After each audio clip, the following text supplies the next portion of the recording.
Never thought I would find myself agreeing so many times with Tucker Carlson, but 2026 is turning out to be one hell of a year.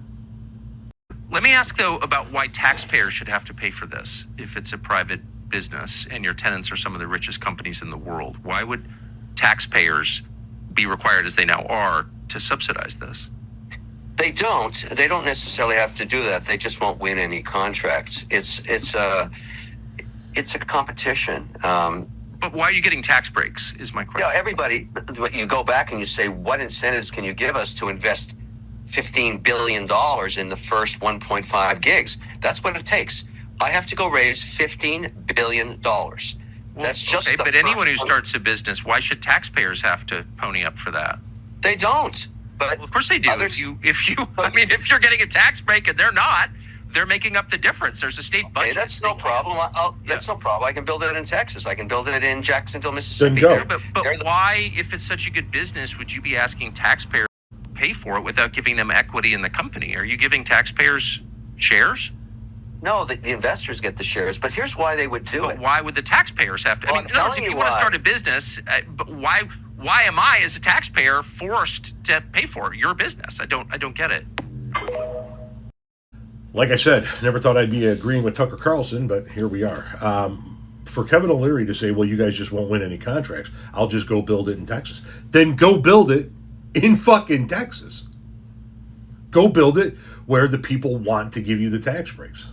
Go build it in a state that wants to give you the tax breaks. You want to be able to make billions of dollars and not pay your fair share. People have had enough of that shit, even in a state like Utah, Nevada, some of these states out west that are done dealing with this shit, that are done hearing this shit, that they got to pony up, right?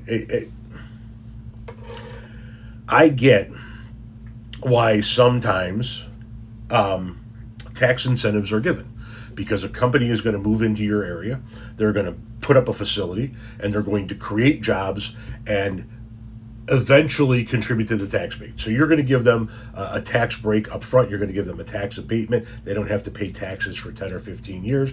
And in exchange, they're going to generate a shit ton of jobs, and it's going to really be a boom on the economy.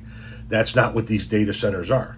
These data centers don't create a shit ton of jobs, and what they do is they suck all of the natural resources out. I did a video just the other day talking about showing how the folks in Tahoe, Lake Tahoe, are going to have to find a new electricity provider based on the amount of electricity that the new data center by them is going in.